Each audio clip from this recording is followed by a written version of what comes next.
I'm Keaton Fletcher, an assistant professor of industrial organizational psychology at Colorado State University. And I'm Mariana Arvon, an organizational psychologist who specializes in organization and talent development. And this is Healthy Work. All right, welcome back to another episode of Healthy Work. I am so excited to be joined by a friend, a fellow USF alum, and just an amazing author. I will get out of the way and let you introduce yourself. First of all, I should say that I'm the one that's truly honored, Keaton, to be on your podcast.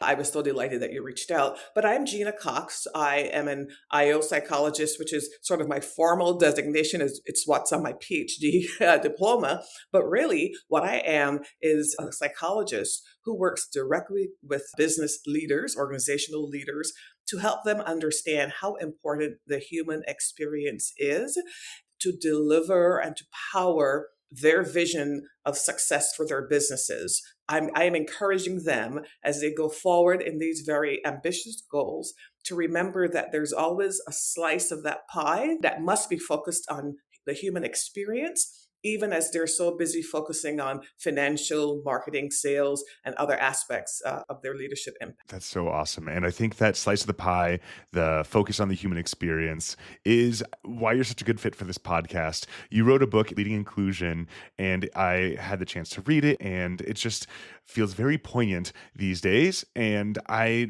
am so excited for a deep dive conversation into a range of topics that come up in the book. To get us sort of all on the same page, can you define what ready means, like the different components of your perspective on being ready? Oh, this is going to be fun.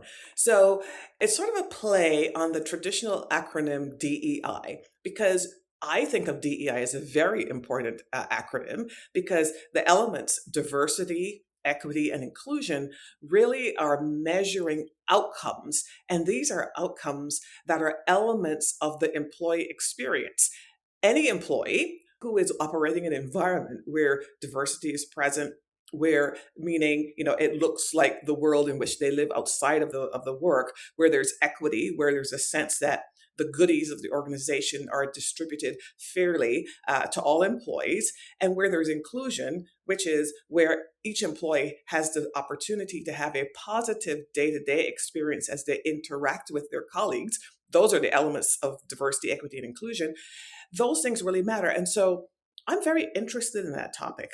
However, one of the things that I had learned in the year 2020 through research that I had done really ostensibly in preparation for writing my book, Leading Inclusion, was that I had asked a very simple question on a survey that I was doing, which was, what is one thing, the most important thing you would want the leaders of your organization to know about your experience at work when it comes to inclusion?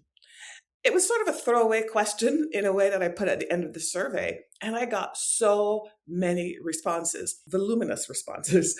And when I did the thematic analysis of the responses, what I figured out was that everyone who responded to the question was basically saying they weren't asking for more money. They weren't asking for more things.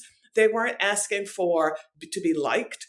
What they were asking for were these feelings, these emotional outcomes that they desired. And these emotional outcomes that they desired were things like appreciation and thanks and celebration and empathy and autonomy and recognition, those kinds of things, right? Not unusual themes, but they had offered these themes in response to a question about inclusion, which I had defined in a very traditional kind of way. It got me really interested in figuring out, well, what does this all mean? And when I put it all together and also read psychology literature related to these themes, I concluded that really what they were asking for was respect. And so the word respect entered my brain in a new way in 2020 because of that work.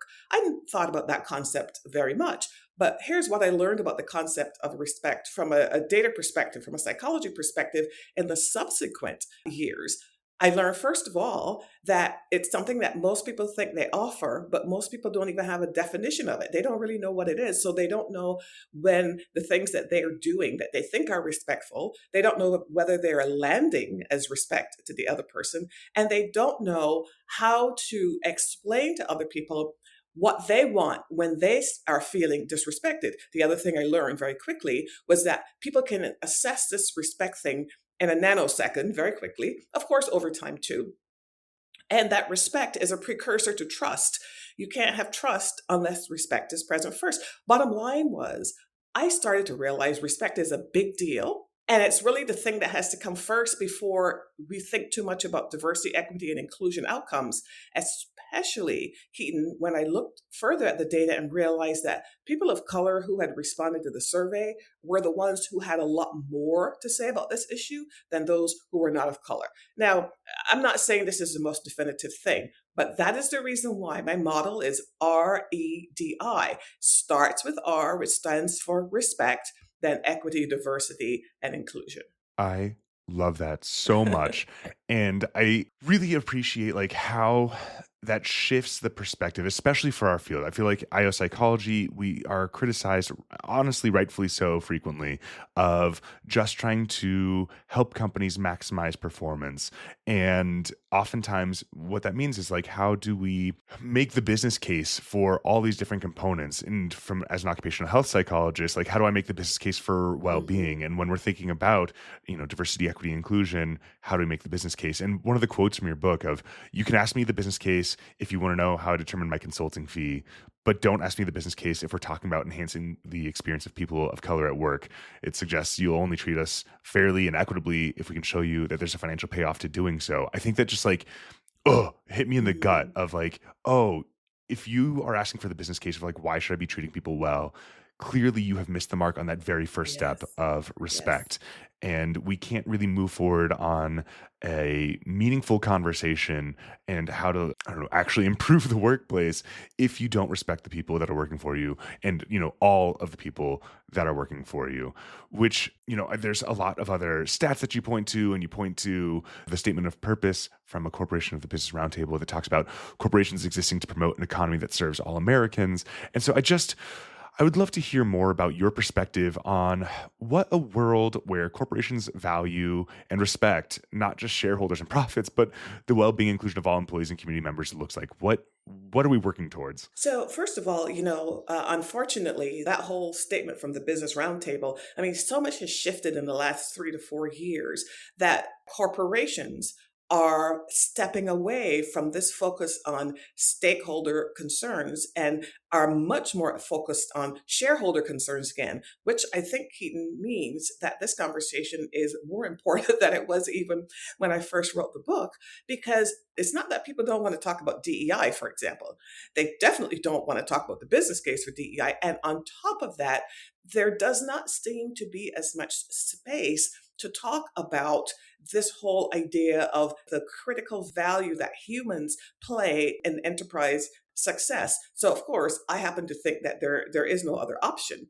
And it's kind of convenient, it turns out, that I'm focusing on respect because it has given me permission. I noticed that people are more willing to talk about the respect issue than they are to talk, for example, about something if it's labeled diversity, equity, and inclusion. Even though, as I have said already, what I'm really driving to are all of these positive outcomes, but I sincerely believe, and I know based on the research that I have read over the years, that if leaders could understand how much importance employees place on this respect concept, they would not be able to sort of ignore any of these other issues. They would know that they're non-negotiable. For example, only about 37% of American employees, according to Gallup, say that they experience respect at work. And for that other 2/3 of employees who don't feel respect, well, what are they feeling? They're feeling something that makes them feel very alienated from the organization. They withhold their ideas. They step back from the organization. They avoid risks. And of course, many of them make the very specific decision to leave their organizations voluntarily. So there's the price that they pay. But I love to tell the story about an organization called, in the National Basketball Association, NBA, the Dallas Mavericks. Now, I like basketball, but I'm not the biggest fan. I didn't know much about the Dallas Mavericks. But that particular team was a team that was kind of like middling for a while there. I mean, it was doing okay, but it was not doing as well as its owner desired that it would do. And so, for whatever reason, the owner of the Dallas Mavericks in 2018 decided to hire a woman named Cint Marshall. Cint Marshall was hired to be the CEO of the Dallas Mavericks. She came out of an HR background. She did not come out of professional sports. And I'm sure that there are many people who at first sort of wrinkle their brow wondering, why would the CEO of this organization want to hire a person with her particular background? Well, what it turns out was that the leader of the Dallas Mavericks really believed that part of the significant problem they were having that was impacting their overall performance was they had a culture where employees said they felt disrespected. So they hired her not just to be the operational leader. They didn't want her to only focus on the financial outcomes, although of course they did. Would have to refocus on those as well. But what they really wanted her to do was to turn around this organization so that everybody could have a better experience. And then they would expect that the financial outcomes would also come along with these more positive experiences. Well, 4 years later, when the Dallas Mavericks were sold, the company valuation had increased almost 3 to 4 times from, like $1.7 billion to about, I think they went up to like $4.7 billion.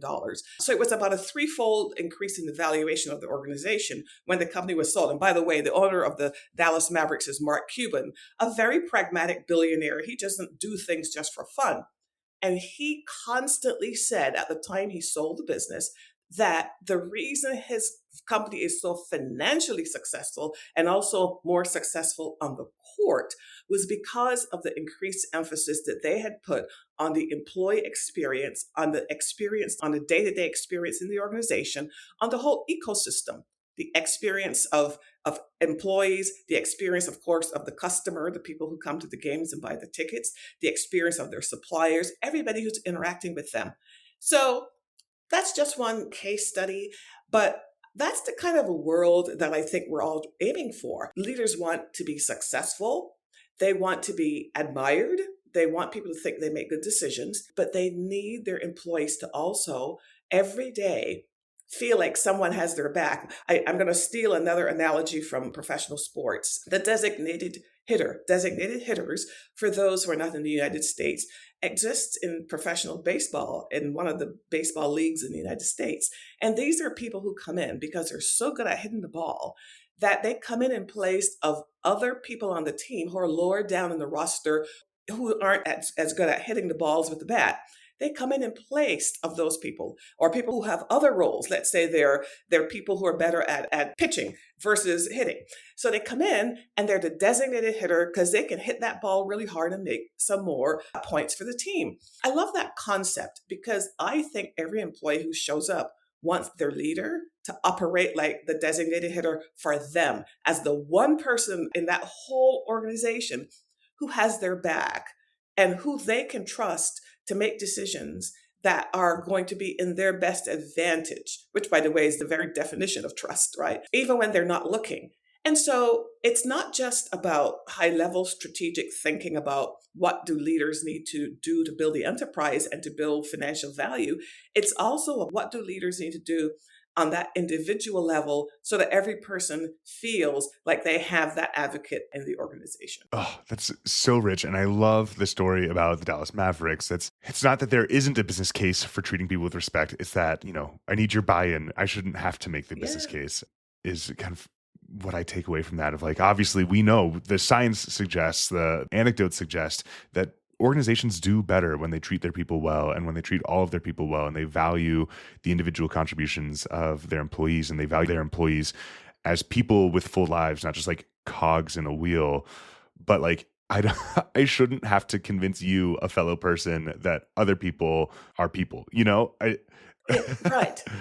And by the way, Keaton, the reason I mentioned that in that story that Mark Cuban talked about this was because that was the other thing that was sort of unusual. Mark Cuban constantly said that the reason he feels that he has been successful as a leader and the reason St. Marshall was successful is because of the culture that they created for the people who work in that organization. He didn't frame it in the business case. He would also say, and by the way, we made a lot of money, right? And of course, as a CEO, as an entrepreneur, there's no question that that would be an outcome he values. But it was his framing of that I found so noteworthy because often business leaders, when they are talking to both employees and outside of the company, they tend to minimize this human experience. In fact, there's that very awful expression of soft skills that people persist Mm. in using. So I'll have a leader who will use that language, and I'll say, every time you say that, what that tells me is somehow you are undervaluing, you're missing this opportunity to let employees know that this is not an accident, that you're doing, that it feels good to be here, that you're trying to make it good. It is actually sort of like par for the course. This is what leadership is about. There's no way to separate it from any other aspect of leadership. Yes. That makes me wonder about like, just from your experience as a coach, it's something that you said in the book of like, people of color do not need special leadership or more leadership. They need their leaders to provide them with the same support they mete out to other colleagues, but often withhold from them. Right. And what you were just describing is just like good person leadership. And so, drawing from your experience writing this book and coaching, where do you start with someone who comes to you, maybe out of genuine interest or maybe for other reasons? But like, what are the first steps on this ready journey? Yeah, well, of course, I tell them stories like the stories that we have just been having, because I think some of this is the macro culture of our world, not just within a particular organization, where sometimes leaders seem to think they need permission to focus on this whole human thing as much as I think they should, right? So sometimes I just want to help them be more comfortable in understanding that. Now, it's specifically just because there are new executive orders that have been handing down from the federal government, or just because there are some parts of the federal government where they have created a list of words that they tell their leaders that they shouldn't use these words, or just because the State Department stopped using the Calibri type font, even though it was being used to help people who had visual disabilities to enhance their ability to read written materials, which is why they started to use the font. Never mind that all of those things are true. The other thing that is also still true, Keaton, is that these diversity, equity, and inclusion outcomes that we have been trying to improve for decades still remain dismal. In fact, another thing that is true is that on many measures, whether you're talking about gender or race in terms of access to opportunity, promotions, pay, or health outcomes, and so on many measures, some of these outcomes have actually declined in the last couple of years, so far from getting better, which is to say that the problem that so-called DE&I work is designed to help ameliorate, the problems persist, and some have gotten worse for reasons outside of the control of the DE&I practitioners. So ready, starting with respect first, is one of the things that makes it a little more palatable, I think, for some people who find the conversation to be difficult for whatever reason, is that I often want to help them understand, well, what is it that you're trying to solve for? So they'll reach out to me and they'll say, we want to have you come and talk to our leaders, or we'd wonder if you would do a training on this or that. And I say, I don't know. The first thing I say is, I don't know, because I don't know what you're solving for. What are you solving for? And I take them on a journey using all of my analytical skills that I learned in graduate school 100 years ago, as well as my coaching skills that I learned, also many years ago, 20 years ago, to take them on a journey really of exploration to eventually get them to the point where they will say what the problem is they're solving for. Sometimes they're solving for a diversity outcome issue, which is to say, within all jobs across a company or certain groups of jobs, they know that the racial or the gender or some other aspect of the characteristics of that workforce looks very different than America, right? And they really want to solve for that. They do, because they recognize that, number one, it isn't right. Number two, they market the things that they sell, create and sell are sold to a more diverse market. And yet you have employees creating these things who don't understand the needs of that customer because they don't have people who have had that experience, and so on and so on.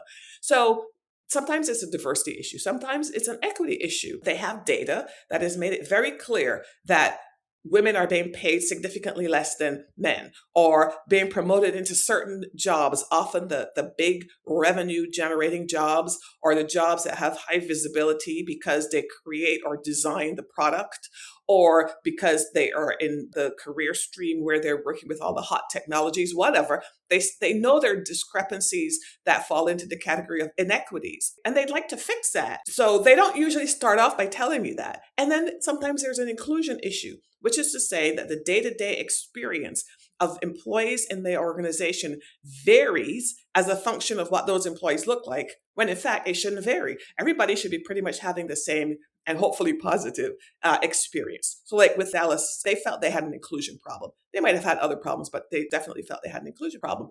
So I start helping them to help me understand what the problem is. And then I say, well, what are the things that you, Mr. or Mrs.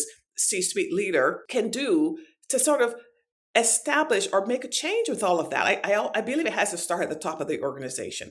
Yes, you can have pockets in an organization where managers at lower levels can do all kinds of wonderful things, and they should. But unless the person who's guiding the ship makes it very clear that they have an interest in the human experience at work, nothing else falls into place. Everybody just sort of plays the game and hides and avoids, dealing with the real issues. So I remind them, first of all, about why it is very important that they must take the lead. And then we talk a little bit about, well, just at a very high level to start, well, what does that really mean? What are one or two or three goals that you would like to accomplish strategically for the organization where, 3 years from now or 2 years from now, you'd be able to say something is different than it is today. So, it's a very much a process of peeling back the layers and having them take ownership. And usually what the leaders will say is, well, yeah, we'd have to do A, B, and C. Okay, well, what would it take for you to do A, B, and C? And when could you do A, B, and C? And what might get in the way of A, B, and C? And what have you tried already? What has worked? What has worked? What has not worked? What are the things that you're willing to do, even if they're difficult and where you can anticipate there will be pushback? Those are the kinds of things I delve into with my clients at that high level. But on a more tactical level, I really want them to look at the corporate values and say, first of all, are your corporate values real, or are they just some things on a piece of paper? But regardless, I'd love for you to include respect as one of your corporate values. You need to work on defining that. But this is not going to be a 6-month exercise in defining values. I don't mean that. I mean that the CEO and the board can make a decision, that they can make a decision today that this is how we want our company to function. And we put respect in, we define it, we build it into the way that we measure leader effectiveness.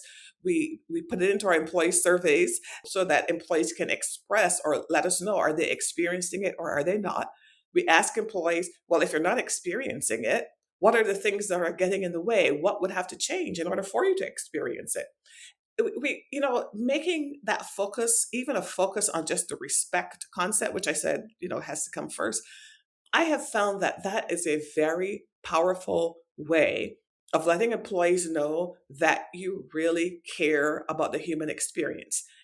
And as you do that, then of course there can be many more sort of programmatic things that an organization might do, including things that have to do with training and coaching and sharing information and facilitating the interaction of employees and so on. But really, in the end, it comes down to creating a carpet of respect across the organization so that when an employee comes into work each day, he or she believes, okay, I buy this. I believe these people really have my good interests at heart. I believe they want me to have a good experience, as opposed to the opposite. I just gave a talk 2 days ago as a keynote to a bunch of corporate cybersecurity executives, and they operate in an environment where everything is about risk, right? And risk management. And whenever anything goes wrong, they're in the hot seat automatically. But here's one of the really strange ironies about that business. It's kind of like working in human resources. They do a job where when they go to other colleagues and other functions in the company and they say, I need you to do these 3 things to protect our company. I need you to do these 3 things. Sometimes the leaders of those other employees will say, oh, don't ignore the cybersecurity people. You can still keep the old procedure. They're just making our lives more difficult. We don't have time for that nonsense. HR has that experience sometimes. And so when I was talking to them, I was saying, what would have to change in order for you to feel that you could be more effective as a cybersecurity leader? The number one answer was leaders at the top of the organization must make it clear that when we or any other function goes out to the business and says, this is what we're doing, that what we need is collaboration and respect and support and partnership because we're doing it for the common good. We're not doing it just because we need attention or for some other personal reason. It's the same thing with this kind of work, I think. That's so rich and so deep. And you touched on so many pieces that come up in the book, right? Thinking about like making changes that are sustainable, can't be defunded. And like the examples from the book about chief diversity officers sort of being thrown in and then not actually supported, and the changes that they try to make, but not actually getting pushed all the way through, or not being evaluated once they are made to make sure that they're working the right way. And, the quote from Dr. Derek Avery stands out to me about people wanting microwave solutions to problems that have been slow cooked. I think Yes. that just seems to like really resonate through all of these stories, especially in, the current era where it's not even necessarily being like positively reinforced by the broader culture. I could talk to you all day, but I want to respect your time. And so I have my final question for you, which is, why do you do this work broadly? The real honest answer, which hardly gets asked, is I do this work because I personally worked in corporate America for over 3 decades. And I personally have had the experience of often feeling excluded, and often feeling excluded specifically because of how I look. Now, people would say, well, how do you know that that's the reason? And I would say, while I can't always prove it, all I know for a fact is I know the experience that I have had, and then I see the experience that other people are having, and I see the difference. So that's how I measured my personal experiences. And I never knew what to do with that, where to go with that. And so for decades, I mostly just did the poker face, stiff upper lip thing, pretending that these things were happening, even when they were happening from directly the person who was leading me. Until one day, and this actually didn't happen until 2020, I finally one day said I have to deal with this issue once and for all, because there were some things happening on the national stage, and I recognized that with all my education and knowing better, I was part of the problem because I was pretending my problems did not exist. So when I decided to bring my personal issues to the fore, I thought, well, then what can I do to sort of help make the world a better place? And maybe I'll put little more effort into this issue because, Keaton, for my entire professional career, I had never focused on so-called DE&I issues, not in the way that we're talking about them, right? Because I knew that they were sort of like a quicksand. I already knew that. And so I knew there was risk in focusing on the issue, and I had never done it. I had never done it. It was not my focus. My focus was always sort of overall leadership effectiveness and employee experience and culture. But I knew that I could focus more on this issue because I had a perspective that people might not have heard before, and that I felt I owed it not just to other people, but to myself to be honest and open about it. So I do it because I think there's an opportunity to make the world a better place for workplaces to feel better, for people to be healthier at work every single day, and that or no one who works in the company should feel as if the experience they have in that company is predicated upon something about how they look or their background or the language that their parents speak or where their parents came from, or all of these factors that carry disproportionately high weight in our culture. We ought to find a way to to make that less so, and everybody would benefit. Well, Dr. Gena Cox, thank you so much for your time. I'm so glad that we have you contributing, and I think definitely making the world a better place. Your book was so easy to read and so impactful. I did a lot of learning. I think there's a lot of like education in there, but also a lot of thinking while reading it. And I just highly recommend it to everyone. Where can they find you? Where can they find your book?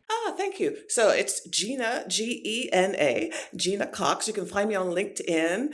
You can find the book on Amazon or all other good booksellers. You can buy the book directly from me, too, on my website, genacox.com. But just reach out. I didn't mention this, but if you want to have a quick download with a little handout, you can go to genacox.com/25 ways. And you can download a little handout and also be added to my mailing list if that interests you. Awesome. And we'll include that link in the show notes. Again, thank you so much. Thank you. Bye. Healthy Work is a podcast written and executive produced by Keaton Fletcher and Mariana Arvon. This episode is produced, mixed, and edited by Keaton Fletcher. Artwork is by Keaton Fletcher. And our music is Zero, Microsong by Steve Combs. Please like us, follow us, and subscribe on whatever podcatching software you use. And please leave a review on the iTunes Store. It really does help get us out there.